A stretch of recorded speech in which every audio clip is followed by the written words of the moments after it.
Hey, just a warning. While Fuller House is a family show, the Fullest House podcast is not. Listener discretion is advised.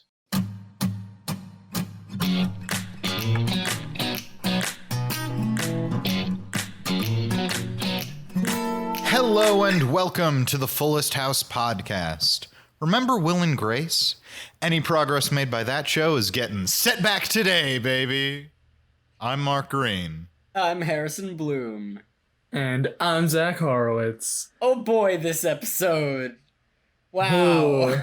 We're starting from on a... You say, oh boy, are you excited for this one? Not particularly. I'm saying, oh boy, because it distracts us from talking about it. There's a lot to digest in this episode. I mean, mainly there's one thing to digest, which is the main plot. There's genuinely, I think, a lot to digest. Starting right off the bat, I think the opening scene, the opening exchange, is quietly one of the weirdest of the entire show. Oh, it's very strange. Oh, yeah. Mark had an entire thing about this. I'm going to let him, talk. Okay. I'm going to let him rant for 5 minutes about this opening scene. Let's go. So, Stephanie walks in, she's doing yoga at the rec center, and DJ has a line. I'm just going to explain everything first. DJ has a line where she says, like, the rec center, I thought they only hosted birthday parties for people turning 100. And Steph says, well, at my 100-year-old birthday party, I better have an open bar. And DJ says, what is it she says? She says, if you turn 100, then I'm going to start calling you I'm going to start telling people I'm your younger sister. Yeah. These all resemble jokes. These resemble things in a sitcom. But if you think about any of them, except maybe the open bar thing, for like a second, they're the weirdest things uttered on this show. It's so odd. It's a very high bar. Why does DJ hate rec centers so much? Rec centers are great. What do you have against them? Rec center, you're going to that stupid shit? What do you mean, DJ? They're just conference rooms and yoga studios. They have basketball courts. Yeah, what do you have against basketball courts? Why, DJ? Why did you need to take rec centers down a peg? They're a wonderful place to have communal bonding. I don't get it. Number 2, the line about if you turn 100, I'm going to start telling people I'm your younger sister. What does that mean? DJ, you're going to be older than that. What is that of like, if you turn 100, I better be dead. At least that makes sense. I don't know. Yeah. Oh man, it'd suck if my younger sister lives a long, full life. What is that? Does that imply that she's going to be not 100 while Stephanie will be 100? I don't. Yeah, what's the premise of that joke? Like, hey, you turning 100? That's crazy. Is it, DJ? Is it so crazy? I'm gonna be young and you're gonna be 100. No, you're not. What is this? I'm just gonna let him keep going. Don't understand what this joke is. I thought it was more something where it's like, oh, if you start turning 100, then I'm gonna be old, so I'm gonna tell people you're my older sister, so I don't seem old. But she will still seem old. Still a very weird way to put it. She's old as her. Still a very weird way of putting it. Yeah. But I'm just trying to give them the somewhat of the benefit of the doubt. But the joke doesn't really make sense of the if you're old, then I will also be old, so I'll tell people I'm not old. I guess that's the joke. It doesn't make sense to me. DJ is definitely going to be the one to have 99 candles on her birthday cake every year. Yep. I'm not turning 100 yet, fuckers. Not till I'm in the grave. It's definitely Kimmy brings out a cake with 100 candles and DJ yanks 30 of them off and goes, I'm only 70. She yanks off 30 candles that have already been lit. She's just throwing her hand into the fire. Also, I mean, she's a spry, strong if you turn 100, that is officially the age you stop being ashamed of how old you are. Because that's fucking metal, bro. If you make it to 100 years old, and so... Yeah, that's when you're like, fuck yeah, I'm 100. I take walks through the park. Yeah. That's an accomplishment. Anyway, despite the fact that I could talk about this scene all day, I believe we have to move on. I want to point out, I just stopped the timer. When I saw Mark start ranting about this, I secretly picked up my phone and started a timer to see how long it would be going for. We spent, with like the time it took for me to like get my phone up and stuff like that. We spent maybe 4 minutes with Mark ranting about the opening scene, which was maybe like 10 seconds worth of actual content in the show. Maybe the ratio of how long we talked about this scene versus how long it went on. It's very much, I love Mark's just general reaction to things. There was this where he was like, what does any of this mean? And then there was like another example, because we were watching the new Space Jam the other day as of recording, which just came out. And there was a scene where they just give the ball to Roadrunner, and immediately Mark's like, Roadrunner doesn't have arms. Yeah. What's Roadrunner? And that fucking killed me for some reason. Well, here's the thing about that. Though. It's specifically because they're like, they just brought out this like very fearsome new competitor. We better bring our A game for this. Roadrunner, how about you? And I get it because the competitor they bring out like controls time and Roadrunner is very fast. Although I don't think that quite matches up. But it's like, your secret, I get that he's fast. Also, though, he is a bird. He does not have arms. Daffy Duck is a bird, but Daffy Duck has arms. Roadrunner does not have arms. He is not good at basketball. I bet, you know what? I'm being insensitive. I bet there are like amputees and people without arms who find ways to play basketball. But I'm just saying that if you're like, our secret weapon, he doesn't have arms. You know what's a big part of basketball? Hand-eye coordination. You know what Roadrunner doesn't have? Oh my god. Honestly, Harrison, screw the episode. I just want to hear Mark rant about things for an hour. Screw the episode. We are now a Space Jam 2 Roadrunner basketball No, you do not. podcast. This is wonderful. I'm dying of laughter right now. Yeah. The podcast has gone from Full House to Mark places. Yelling about things while me and Harrison are just laughing in the sidelines. Hand-eye coordination. I brought that up as a thing where it's like, oh, it's just gonna be like a throwaway joke, and I did not expect Mark to go off again. I needed people to understand. Anyway, Kimmy goes into labor. We're gonna give Mark a couple minutes to calm down, get the heart rate down. Harrison and I we'll take it from here. All right. Kimmy goes into what she thinks is labor, and they forget how to use the English language as they're trying to get out. That's the one symptom of the excitement. They're just like, what is a baby called again? Oh, right, it's a baby. And then eventually they get out the door. Yeah. They don't know how to words. I love the idea that it's not what they said, but it's like, yeah, what's this baby called again? Oh, right, a baby. Yeah, so they get out the door, and then they do like a wipe or whatever on the screen, and they come back inside, and it was just indigestion. Yep. Because having a baby is like indigestion. Like, false labor is a thing. Yeah, but also, yes, they just went with like, Kimmy had some gas. Yeah, she had one too many. $200 just for Kimmy to fart on a nurse, which, like, honestly, there are worse ways to spend your money. I thought that was a solid joke when Steph was like, we just spent $2,000 to have Kimmy fart on a nurse. Mm. I was mostly taken aback by the fact that it apparently costs $2,000 to go to the hospital.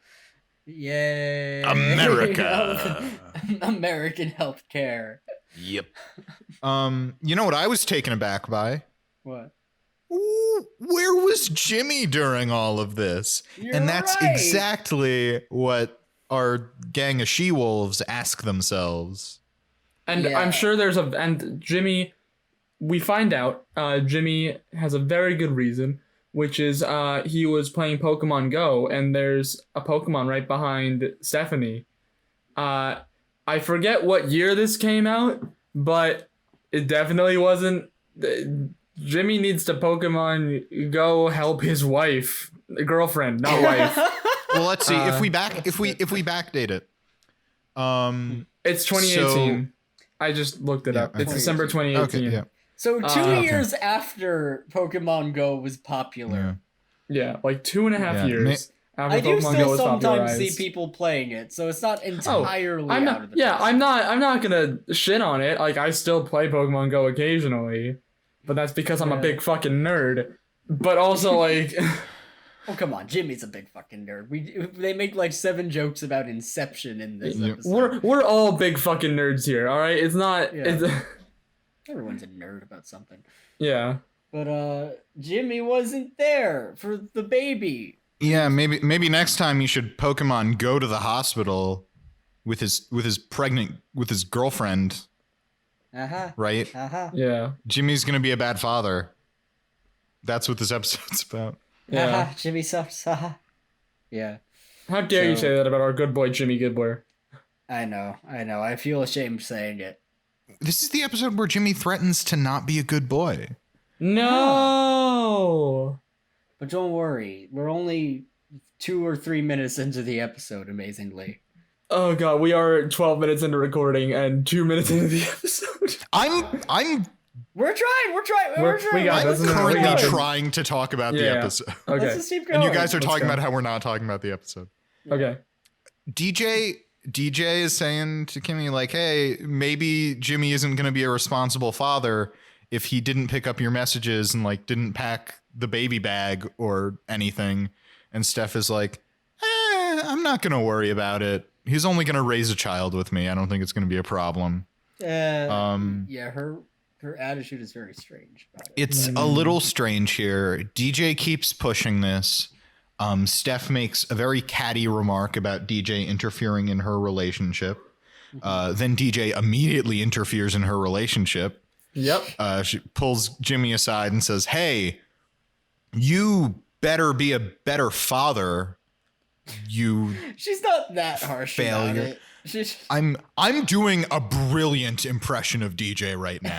Yeah. This is exactly how You she sound sounds. just like her.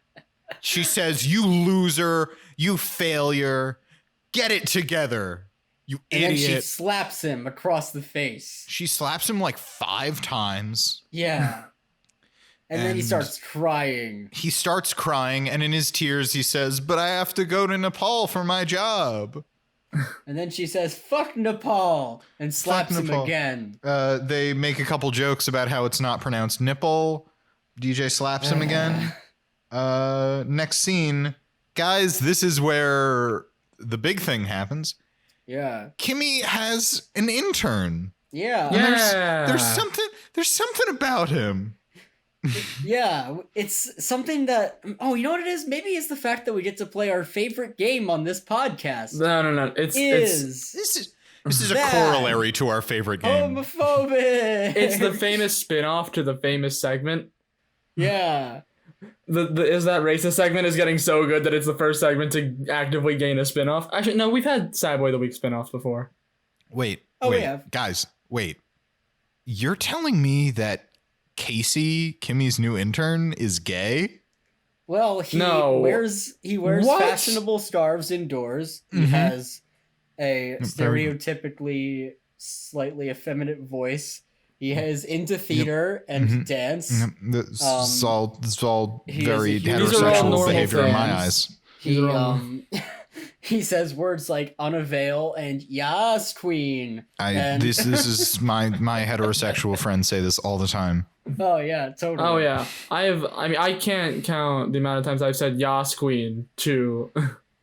You just said it now. Yeah, I'm just- exactly. I'm just- Yeah, like just then because I'm so progressive.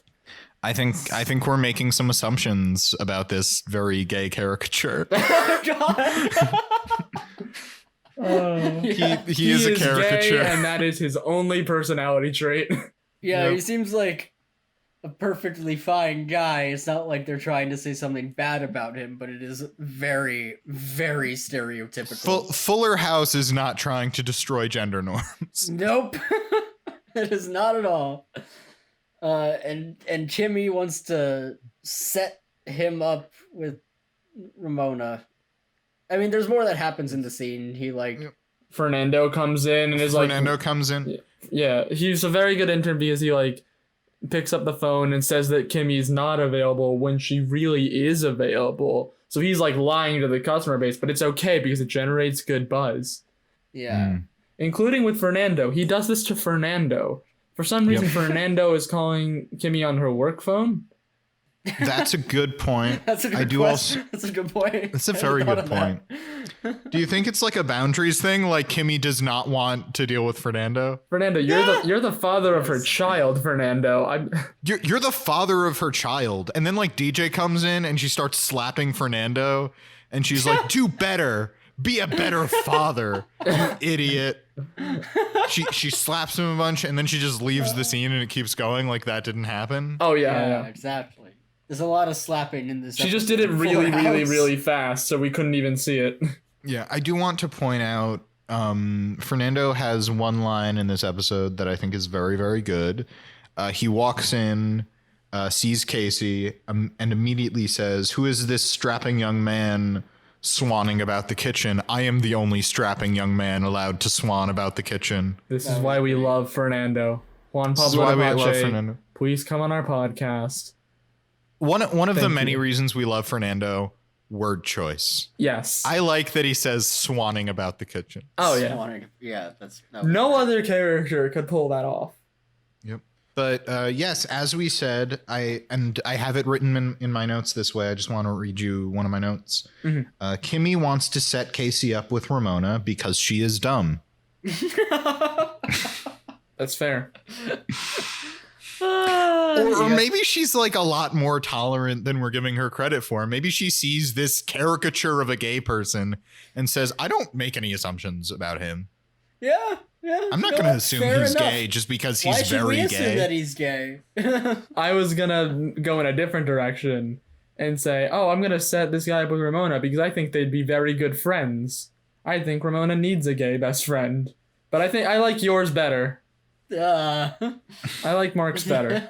I like mine better. Although, listeners, you should note that the second we saw Casey show up, we said to Tyler, you're in for a treat because this is the episode where Ramona gets a gay best friend. And she does. She does get a gay best friend. Yeah. We're doing that trope. Yep. Mm-hmm. From 20 to 30 years ago. 20 to 30 years ago, they still do that all the time now. 20 to 30 years ago, like when Full House was on. Oh, that's right. Remember Full House? This is a callback. Though I'm not sure if Full House ever had a gay best friend. I don't think it did. You're right. This show is very progressive. Yeah, I don't think the show. Kimmy Gibbler had that phase at one point, but you're right. Well, they say Steph had that phase. That's true. Steph did have a phase. Casey's here. Yep. Casey's here. He's very gay, but Kimmy doesn't know that for some reason. He's here and he's not going anywhere. Anyway, DJ and Steph fell asleep during yoga class. So they're there and no one else is there. Yeah. Felt like a weird way to open this. The reason that happens is because in a second, they start talking about real things and they're interrupted by dodgeball tryouts. The dodgeball team comes in. It seems like a really weird way to get them to be in the room for dodgeball. Yeah, I also this just came to mind. They fell asleep during yoga class and everyone left. So they just left them there. Yeah. They just saw these two women asleep on their yoga mats and they're like, they're fine. I shouldn't wake them up or anything. Dodgeball's gonna be here in like 5 minutes. The yoga instructor definitely said, hey, assistant instructor, it would be really fucking funny. Don't disturb them. They should have their time lost within their slumber. I thought you were gonna say wow, DJ and Steph are my two best students. Look at how enthralled they are in their meditation. I'm going to leave them be. I like that idea too. It's just good etiquette. Yeah. You see someone who fell asleep during your class, you're not going to wake them up. They probably need the sleep. It's just being polite. Until you get stepped on by a mean dodgeball lady. Yeah. because the mean dodgeball ladies come in and their mean dodgeball coach, who is not Rob Riggle. He's not Rob Riggle, but Rob Riggle would have killed it in this role. Yes. Just want to say. He makes a big deal about, or everybody is making a big deal about what a dangerous, aggressive sport dodgeball is.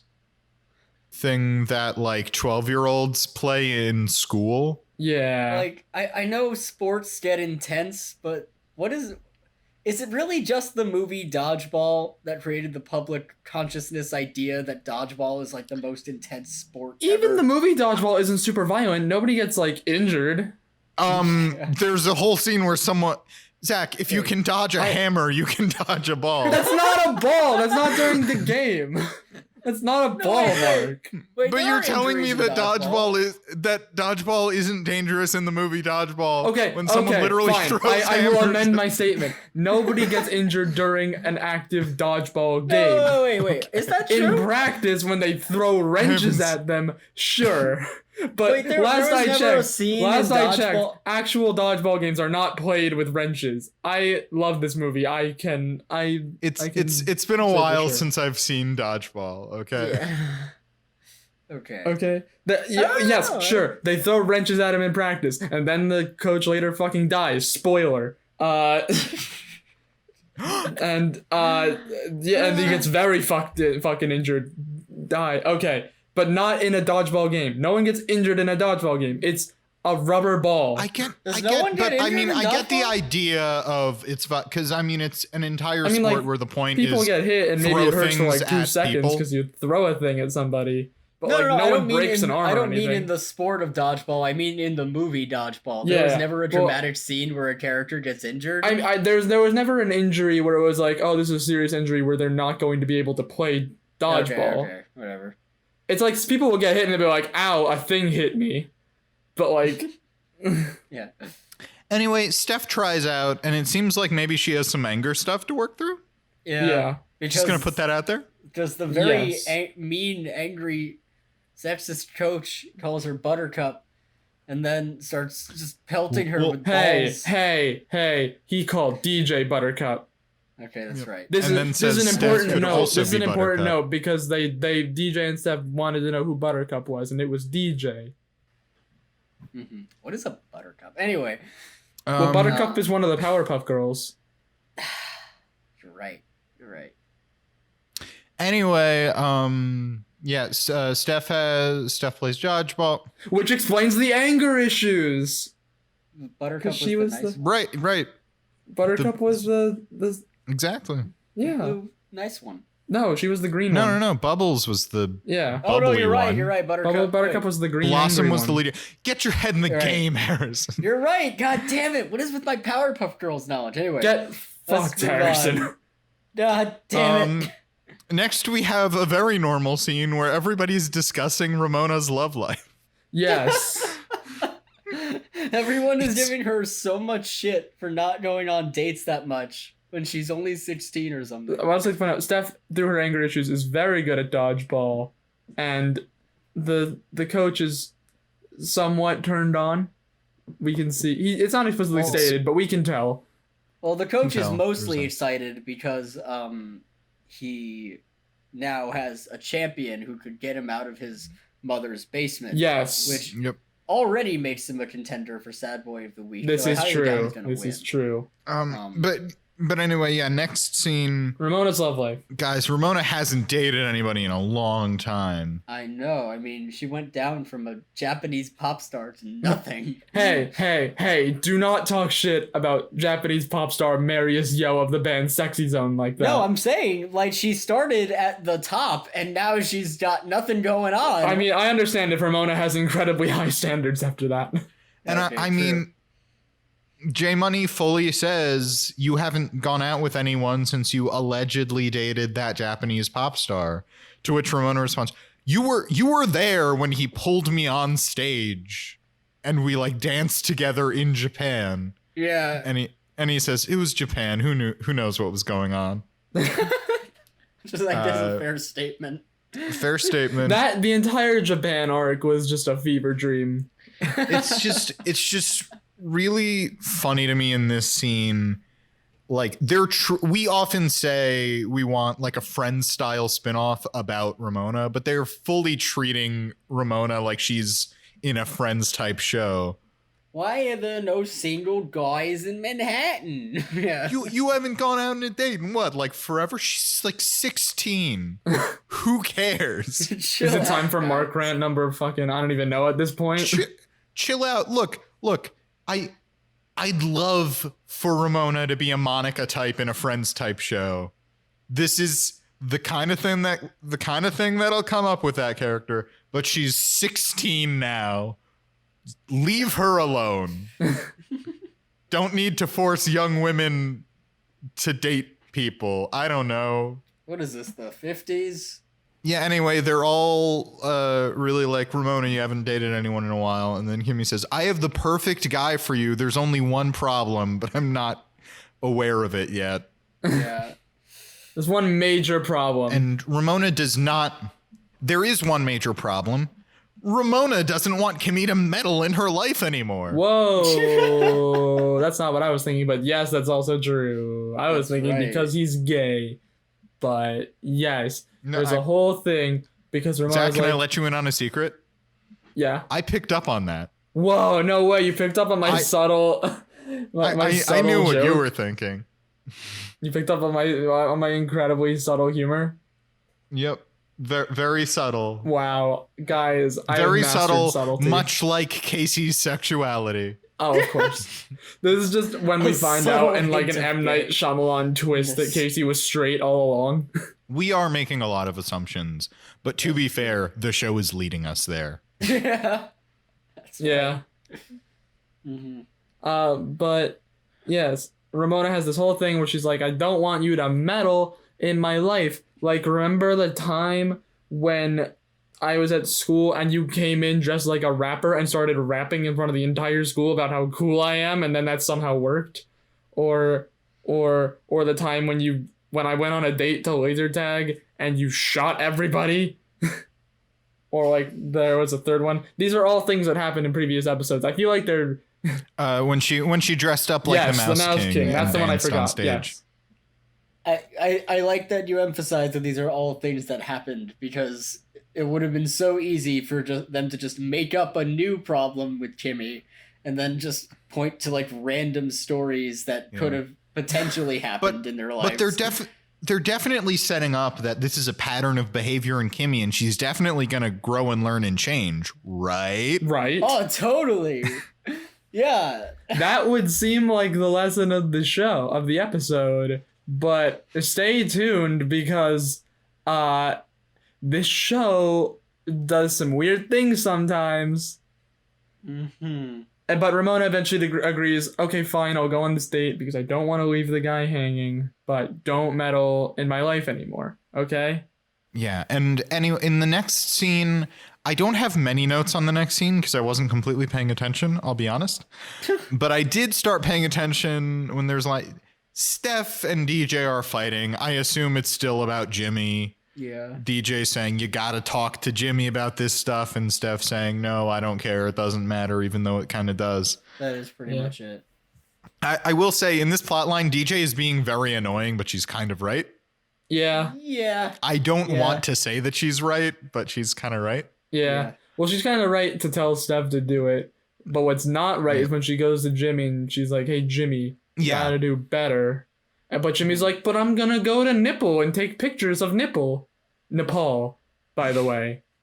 I completely. It's not right of DJ to bypass Steph and meddle in her relationship, but she is right in that, hey, Steph, maybe you should talk to Jimmy about some of this stuff. Yeah, you should talk to your boyfriend who doesn't know how to pronounce Nepal. Maybe you should talk to your boyfriend instead of playing dodgeball. And Steph says, no. Steph says, maybe you're just jealous. I found something I'm better at than you, talking about dodgeball. And like, Steph is really catty in this episode. Yeah, but it's kind of good. It's kind of great though.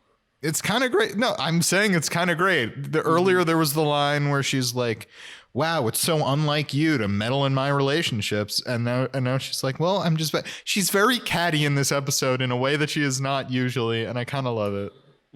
I just wanted to say that. Anyway, we cut to the big date, big romantic date. Which goes great. Ramona almost immediately says to him, "You're gay, right?" Yeah. And he's like, "Yes, of course." They get that out of the way right away, which I liked. There's no song and dance about it. Yep. And then they have a nice conversation about how great Kimmy is and how we should love Kimmy. Yeah, Ramona's like, "Well, this is just like my mom meddling in my relationships again and being the worst." And he's like, "Hey, your mom only meddles in your relationships and tries to stick herself into your life when you don't want her to because she cares about you so much." And it's like, maybe this is true, but also like Kimmy should be letting Ramona be her own person instead of setting her up with gay men. Yeah. It's just like, it's like, no, you had like the whole thing of like, the whole scene earlier, the lessons being set up, that maybe Kimmy shouldn't meddle in Ramona's affairs, and then they fucking swap that and to make it the other way around. And it's like, it's okay if you're meddling in someone else's lives. But only if you love them. If you love them, you can meddle in their lives as much as you want. And correct me if I'm wrong, we've definitely had this happen before, where there's an episode about like Kimmy is meddling in Ramona's life too much, and she's like, "Kimmy, don't meddle in my life." And then in the end, Ramona's like, "You know what? I'm glad you meddled." Yeah, it's like, no.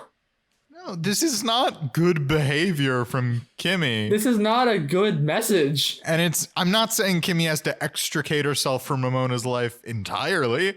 I'm just saying maybe she should, one, be a little more sensitive to what her daughter is asking her point blank. Yeah. And two, just stop meddling so much. I think there's also like, because there are some episodes where they do have like the main characters like learn their lesson. Like there was the episode where like the drinking thing, and DJ's like, "Oh, I was too hard on J Money. I'm glad that he was able to talk to somebody and like get the help he needs," and that was great. That's a good message. This is not. This is not. Characters need to be a little introspective and look at their own faults. Like, I think the best episodes are the ones where the main characters are more introspective and they recognize that they have flaws, because these are characters who are flawed, but the show likes to act as if they're not. The show tries to act as though Kimmy Gibbler is the peak of humanity. This episode references multiple times she's already done this, and it's like, but it's sweet, right? And it's like, no, she has to stop doing this. Yeah. She ruined a play. That thing with the Nutcracker was insane. She ruined a play. She should never feel happy about that. Also, I think in those examples that Ramona brought up, like, none of them were helpful. Yeah. No. She's never helped through her meddling. She's never been right to meddle. But they're just like, but she cares about Ramona, right? And it's like, you know what? If she cares about Ramona so much, maybe leave her alone. Yeah, exactly. If you cared so much, maybe don't do that. Maybe take a step back and let her live a life. Maybe don't do that if you really care. I guess there was that one time where she showed up to school as a rapper, which was horrible, but it did lead to the dance competition that got Ramona back in the dance group. So I guess it helped, right? Did that happen, or did they like fail? I'm trying to remember. No, they didn't fail because Chad fail. Bradley fucked up, and then Sad Teacher Man came in and put the neck brace on. Sad Teacher Man embarrassed. I think that's more, you chalk the win up to Sad Teacher Man than Kimmy Gibbler, but that's just me. Anyway, the date does not go well for reasons that we have already explained. Or does it go well? Well, you know, it doesn't really go well because she's not into him and he's gay, so it was doomed from the start. But they become friends. Yep. They become Ramona friends. gets a gay best friend. They become friends. So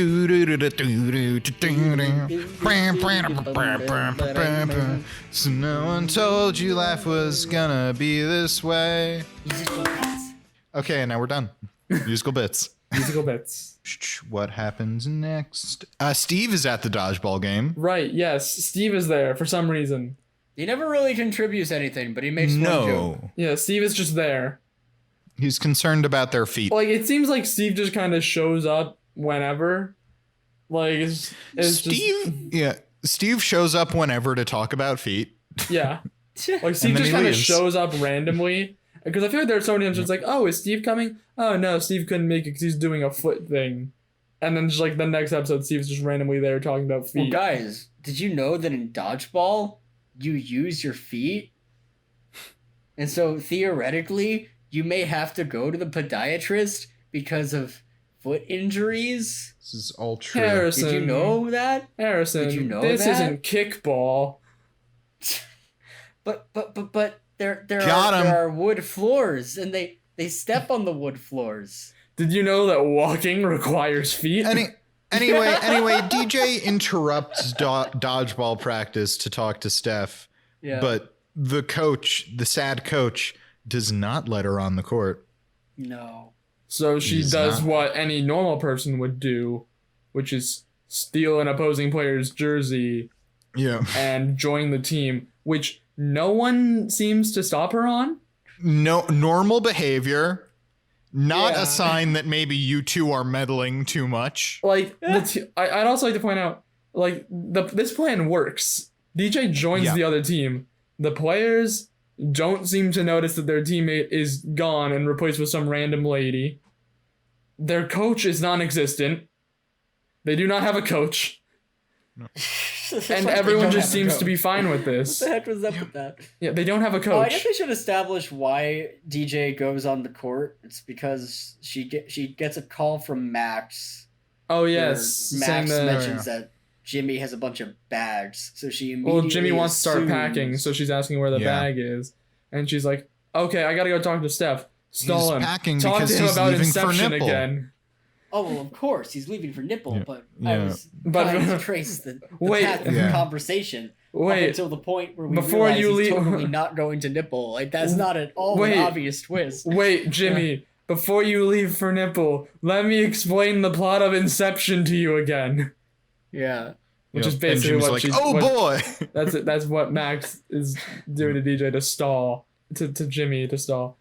And so the game starts... They like do this whole badass introduction for all the players. DJ comes out and she's in a cage. Wait. I think it should be noted. You said they do this whole badass introduction to all these players. The vibe is badass. Yeah, the vibe is badass. But we should point out every single player has a nickname that is a violent pun based on an actual figure. The only one I remember was Mina Davis. Helen Killer. Because she's mean. Helen Killer was a very good one. Helen Killer was, Hannah Girl Lecter. Hannah Girl Lecter was DJ's. Stephanie's was something on like Mary J. Blige. It was like Mary J. Blood or Mary something J. like that. Bludgeon or Mary something. J. Bludgeon was Steph, I think. What would your feminist violent nickname be? Oh my god. They took all the good ones. They took the good ones. I know I just asked you to come up with a pun in real time, and I am sorry for that. Barack Obama, but like instead it's B-O-M-B-A, like a bomb. Well, Violent Davis. Violent Davis. Michelle Obama. That's that. Yeah, Michelle Obama. There it is. There it is. Taylor Swift, end to your pitiful life. Yep, we got them. We got the three. Taylor Swift, end to your life. Michelle Obama, Violent Davis, Violent Davis, and Taylor Swift, end to your life on this mortal plane. I love that so much. Thank you. I don't know about you, but I'm feeling 22 stab wounds in your body. Yes. Oh my god. We are never, ever, ever getting back together, just like your limbs and your body. There's a lot of bad blood between us on this dodgeball court. Oh god. There's gonna be a lot of blood on you and you're not gonna be able to shake it off. Teardrops on my guitar because you're crying because I killed you. Because I stabbed you. Because I stabbed you. So, they start playing dodgeball, and it's like one of the most violent games of dodgeball you could ever imagine. A lot of slow-mo. There's like torn hamstrings and shit, and people are just flying all over the place and crying. That's how it's going in my head. It's dodgeball by way of Zack Snyder. Yeah. Yeah. They even do slow-mo. Yeah. They do slow-mo. They do like Matrix-style weird. Yeah, they do like slow-mo Matrix style dodging where like someone throws a ball and DJ like leans back Matrix style and dodges the ball in slow motion. Anyway, DJ and Stephanie are the only two left on the court. Yes. So they start while throwing balls at each other, having a very earnest conversation about Stephanie's relationship with Jimmy Gibbler. You know, DJ is saying, look, if he's not going to be there for you and your baby, maybe you should find someone else, someone who will be there for you. Yeah. When the rain starts to... I'm sorry. We just got a text from Tyler, Yep. and I love it so much. I found Tyler's name, Megan Malethal. Megan Malethal. Oh, Megan Tyler. Malethal. That's so Megan good. Malethal. That's very good. That's very Love good. it. Love it. I'm still partial to Taylor Swift and Your Beautiful Life, but But Megan Malethal is very good. That's great. Anyway, DJ's trying to have an earnest conversation with Steph. Steph is not having it until DJ tells her Jimmy is leaving. He's packing his bags and he's leaving. And so Steph finally is like, you're right. I do need to take care of it. If Jimmy isn't going to be here for me, I do have to figure things out. Thank you so much. and then DJ hits her with a ball. They hug. Yep, they hug. They say they love each other, and then DJ hits her with a ball because she's very petty Yes. and can't lose. I thought Steph was gonna do the same. I thought, like, as Steph was leaving, she was gonna throw the ball at DJ, like, ha! And then Yeah. I think that might have been a little better, Yep. but the way they did it was okay. But Steph runs home after dodgeball, and what does she see? Not just Max and J Money explaining the plot of Inception to Jimmy. They're still going. Yeah. Jimmy's mind is blown. But Steph's like, what? I thought you were packing bags. And Jimmy goes, yeah, I packed the go bags for the hospital. Well, it's very For the baby. It's very funny to me because Stephanie comes in and she says to him, I don't go. I need you to be, if you're going to be this baby's father, I need you to be a full-time father. And you can't go to Nepal. And Jimmy's like, but Steph, I already turned it down, but you were packing bags. I was packing the baby bags for the hospital. Yeah. And it's just very funny to me. There are all these very specific things that they're like, hey, Jimmy hasn't done this. Maybe he's not ready to be a father. And he's like, I have done all of that because Jimmy Gibbler is a good, sweet boy. Our very good boy. Good sweet boy. We thought this Never was going to be the changed. heel turn episode. Turns out there wasn't a problem. The moment someone said to him, hey, Jimmy, maybe you have to step up and be a little more involved. He was like, right, got it. And he's killing it. Fucking great. Oh, he's great. Or some Yeah. good sweet boy. Our good sweet boy, Jimmy Gimbo. Gibbler. Good sweet boy Jimmy Gibbler. He built the crib. It's in the kitchen. They can't get it downstairs. This is a problem. Yeah. And then they end on one of the weirdest jokes they could have, which we didn't even mention in our summary. Kimmy, at one point in the episode, mentions that she uses her Mrs. Doubtfire costume to spy on people, even Yeah, though Mrs. that's- Doubtfire is a pop Yeah. culture character. That was who such a everyone that was such a recognizes. random throwaway line that I forgot that I forgot she said, and she just shows up dressed as Mrs. Doubtfire, and I was like, what? Like, I had to have them explain to me why Kimmy was dressed as Mrs. Doubtfire. Yeah, Like, I didn't not- understand it I either. didn't- Mark had to explain it Yeah. to both of us. I understood because it was a callback to a joke. I did not understand It was a the joke that logic flew behind over it in the first everybody's place. heads. By the Well, way. because the original joke, it's like, I get it in that, like, it's Mrs. Doubtfire. It's a disguise that Robin Williams puts on to Yeah. get close to his family.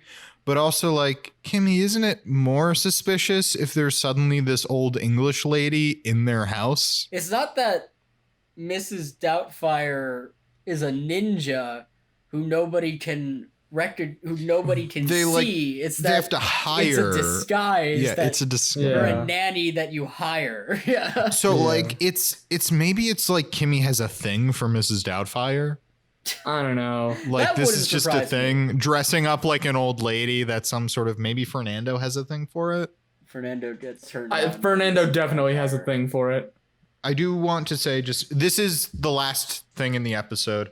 I do want to say I don't think we have to spend much time on it. We did skip over. There's one scene where like Ramona goes to Kimmy and is just like, "Hey, Casey is gay. We're going to prom together, and I love you very much because you care enough to meddle." Right. And that's kind yes. of what that scene is. I It's also just- love how Kimmy's reacted, like, what? He's gay? No, that can't be. He's just an aspiring event planner who's super into Broadway and says, "Yas, queen," and oh, I'm starting to understand it now. Yep. Oh, She. yeah. It's a little uncomfortable, but anyway, that's the episode. Yeah, which means it's time for our favorite segment, Sad Boy of the Week. Where I will say there aren't that many options. Is Zach still going? He's still making a face, but his audio cut out. Yeah, I couldn't hear him either. That was very funny. Like, Zach, I don't know if you realized you were doing that whole long bit. Your audio cut out at one point. Yeah, So we that's actually the didn't reason I hear you started extend speaking. it that I didn't long. know you were still talking. I was still going that entire time. I didn't stopped know you because were I heard you guys say that. And I was like, oh, Yep. I don't know if my audio. It showed up in GarageBand, so I'm hoping it's fine. I assume Oh, I'm sure it's it still is. I there. just I just didn't thought hear it was. it. I just thought it was very funny that you were doing a bit where you extended it a long amount and it cut you off right at a normal amount. I was still going, and I could have gone longer. Yeah. Anyway, who are our nominees? Okay. I'll throw This is a tough sad week. dodgeball man in the ring. I have. Them as like an couple in honorable mind. mention. I'm trying to think of like if there's. I have two kind of weird ones. Okay. They're not weird, Okay. but they don't. I don't know if it'll be completely obvious at first. Okay. Ramona Mm-hmm. Yes. and our good boy Jimmy Gibbler. Ooh. Okay. I also kind of wanted to throw in Steph as well. Yeah, she's not. Yeah. Steph She's not like a nominee Steph. in the same way that Steph normally is a nominee. 'Cause she's not really much of a mess in this episode. It's not Steph is a mess, but it's still Steph Steph is is- sad.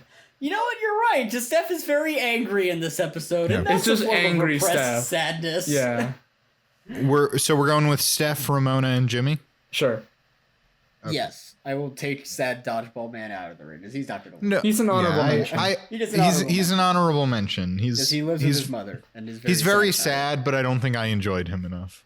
it. Yeah. So Steph is going to the rec center where only old people go. According to DJ. According to DJ, it sucks. Yeah. Like, get out of here, Steph. going to a basketball court for yoga. Yep. Steph and DJ fall asleep during yoga. Yeah. Also, should mention, Steph is having trouble because her boyfriend won't step up and help out with the baby that's on the way. Mm-hmm. And Steph is kind of in denial that this is a problem. She, instead of confronting her emotions, funnels all of that frustration into dodgeball. Great. Yep. Oh, perfect way to do it. Just won't listen to DJ until DJ fully says, hey, he's leaving, which is wrong. He's not, because he's a good boy. Very good boy. And also, very important, she makes a bunch of catty remarks about DJ this episode. Yes. Oh, yes, those were lovely. Bunch of catty remarks. Wonderful. Jimmy misses the messages that Kimmy has gone into labor with his baby because he was playing Pokemon Go Ooh, that's 2 years after the height of its popularity. that's a very good You're point. right. That's a very good point Oh, that I did God, not you're think right. about. He does not know how to pronounce, or he did not know how to pronounce Nepal at first. Mm-hmm. He's very easily distracted because all it takes is like a 10-year-old saying, hey, want to hear me explain the plot of Inception again? He's like, do I? He does not grasp the plot of Inception. He's very confused by it. Mm-hmm. And also, he built the crib in the kitchen and now they have to take it apart again and get it downstairs. But it shows just how good of a couple him and Stephanie are because she gives all the ideas. Also, he's confronted by Mrs. Doubtfire. He immediately asks Stephanie, is Mrs. Doubtfire real? And Steph says, no. And Jimmy is very freaked out by what he's seeing. Yeah. And that's Jimmy. Yep. And I did also want to bring up Ramona, who is belittled by the entire family for not dating more. You're right. Says, my okay, God. I'm gonna eat alone because you guys won't leave me, or because you guys, and mostly Kimmy, won't leave me alone. And then Kimmy follows her, Yeah. sets her up on a date with a very gay man.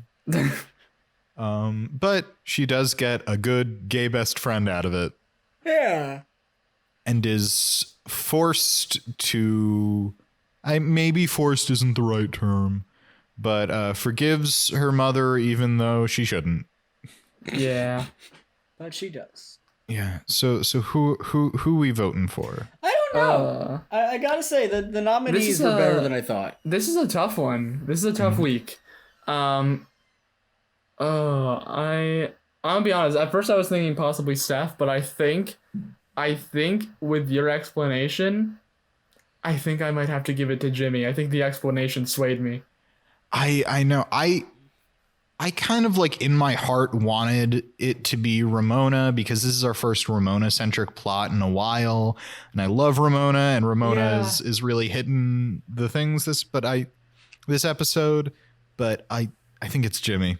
I think it's Jimmy too. I think It's Jimmy. For the absolute degeneracy of playing Pokemon Go, looking at the biggest gamer of the three of us, as I say that, just wanna sit there and watch his expression as I shit on Pokemon Go. Even though anyways, follow me at twitch.tv/ProGamerZach. That's PR0GamerZach.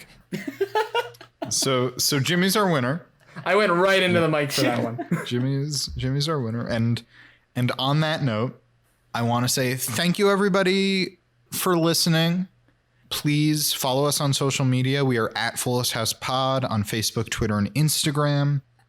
I hope everybody listening has a wonderful day. I'm Mark Greene. I'm Harrison Bloom. And I'm Zach Horowitz. And until next time, may your houses be fuller. And Roadrunner doesn't have hands. How is he going to play basketball without it? This is not the line we agreed upon Fundamental beforehand, but I love this. hand-eye coordination.